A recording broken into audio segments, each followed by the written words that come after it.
Where is Natalie Gulbis now, and why has the former LPGA star been so quiet? In this video, we'll explore her life after golf, her impressive career highlights, and what she's up to today. Plus, we've got a few surprises even the biggest fans might not know. Hang with us for all the details, only here on Sports Frenzy TV. Hey sports fans! Alright, let's dive into the story of LPGA golfer Natalie Gulbis and where she is now. If you've been a fan of women's golf, especially in the early 2000s, you've probably heard of her. She's one of those players who made waves not just for her skills on the course but also for her charisma and business ventures. But where is she now, and what's she been up to since stepping away from professional golf? Natalie Gulbis officially retired after the 2020 LPGA Tour season. Before that, she had already started to wind down her career with fewer appearances and a growing focus on her personal life and business ventures. Since her retirement, Gulbis hasn't made any competitive appearances, deciding to take a personal break from the game she once dominated. Naturally, this sudden step back from the limelight left a lot of fans and fellow golfers wondering where she's been and what she's up to now. Natalie was born and raised in the Sacramento, California area, and she comes from Latvian ancestry. She picked up a golf club for the first time when she was just 4 years old. By the time she was 7, she had already won her first tournament, and at 10 years old, she made a name for herself by beating par. Clearly, she was a prodigy. Her early talent led her to play in her first LPGA Tour event as an amateur at the age of 14, competing with a 2 handicap. She was also the top player on the boys' golf team at Granite Bay High School, where she graduated by the age of 16. Right after high school, Natalie earned a golf scholarship to the University of Arizona, which was a powerhouse in the golfing world at the time.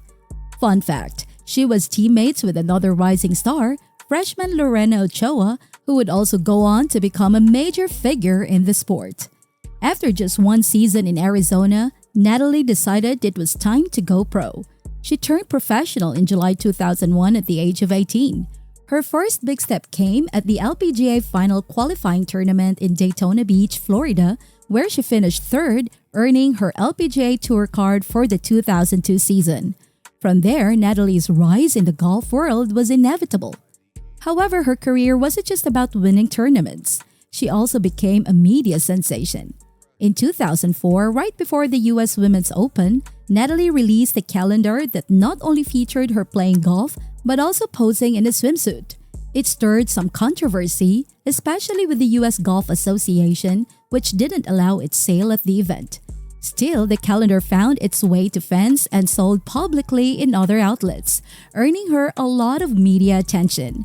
This was just one of the many instances where Natalie's appeal went beyond just her skills on the green. Natalie wasn't shy about being in the spotlight either.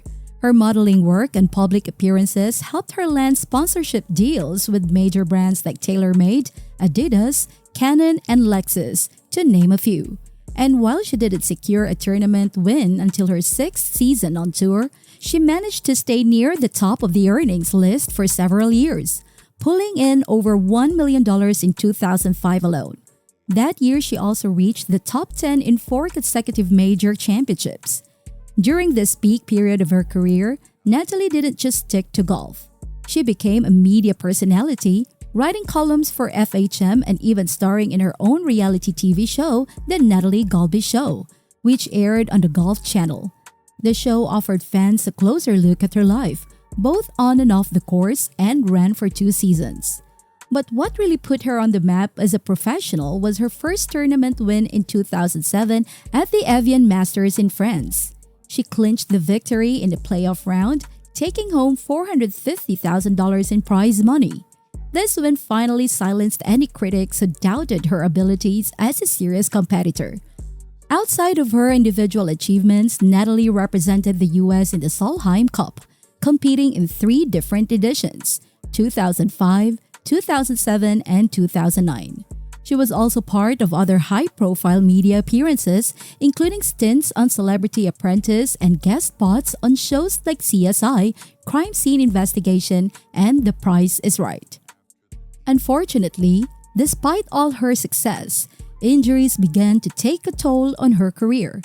By 2012, Natalie had to step back from professional golf due to health issues. She took a break to recover, and in 2013, she made a brief comeback. However, shortly after her return, she contracted malaria while competing in the HSBC Women's Champions Tournament in Singapore. The illness sidelined her again, and she missed significant time recovering. During this period, Natalie's personal life was also making headlines. In 2013, she got engaged to Josh Rothermel, a former Yale University quarterback, and the couple tied the knot later that same year. The two now live in Las Vegas, where they welcomed their first child in 2018. Even after stepping away from professional golf, Natalie didn't disappear from the public eye. She has been involved in several ventures, including her role as a co-host on the Sirius XM radio show, The Sully and Josh Show, where she and her husband talk about sports, pop culture, and lifestyle topics. Moreover, Natalie has dedicated a lot of time to charitable work. She founded the Gulbis 4 Kids Foundation, which provides support and resources to underprivileged women and children. She is also an ambassador for Golf for the Cure, an organization focused on promoting breast cancer awareness. So what about her golf game? Natalie still plays, but only for fun and in a more limited capacity. When asked about her current golf plans, she shared that she's just enjoying the game without the pressure of competing at the high level. She's been spotted at various golf courses around the country, still active in the Pro-Am circuit, but not with the same competitive fire she once had. Aside from her golf ventures, Natalie has also been building her brand and expanding her business interests. She appeared as a guest celebrity at numerous charity events, designed products for her sponsors, and even hosted instructional golf clinics. On top of all that, she's working on a documentary about legendary golf instructor Harvey Penick. And let's not forget her golf-themed clothing line, which has become quite popular, especially among WAGs, wives and girlfriends of professional golfers. She's also using her degree in entrepreneurship, which she completed at USC, to launch new business ventures. Most recently, she's opened a retail store selling merchandise inspired by her journey. All in all, while Natalie Gulbis may no longer be a fixture on the LPGA Tour, she's kept busy with her many projects and ventures.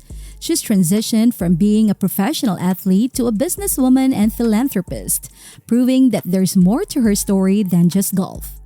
For those who wonder if she'll ever make a full comeback to competitive golf, it seems unlikely at this point. Natalie has shifted her focus elsewhere, but that doesn't mean we've seen the last of her. She's still involved in the golf world through media, charity, and occasional appearances on the course. You can keep up with her through social media platforms or her website, where she continues to share updates on her life and projects. So even though Natalie Gulbis has stepped away from the pro golf spotlight, she's still making moves both on and off the course. What do you think? Should she make a full comeback, or is she right to focus on her other ventures? Let us know in the comments. If you enjoyed this, make sure to hit the subscribe button and ring the bell for more sports stories like this. Thanks for watching, and we'll catch you in the next video.